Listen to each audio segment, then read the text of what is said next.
रामकृष्ण हरी मंडळी, चला दावते तुम्हाला गोबर गॅस, त्याच्याविषयी थोडी माहिती सांगते तुम्हाला. बघा हे आमचा गोबर गॅस या अशी सेटिंग घ्यायची.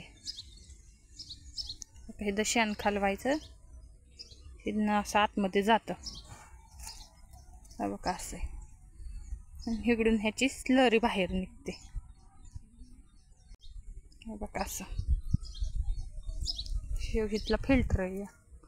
गॅस जास्त ओव्हरलोड झाला ना ह्याच्या वर उकळून बाहेर पडतो. बघा करते आता कॉक चालू. हा बघा,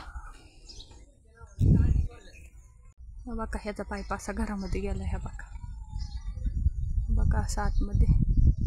हा बघा दावते आता तुम्हाला पेटून.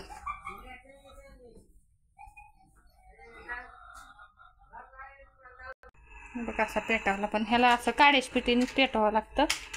हे काय लायटरने पेटत नाही. ह्या बघा, हा बघा असं ठेवलं पाणी गरम करायला.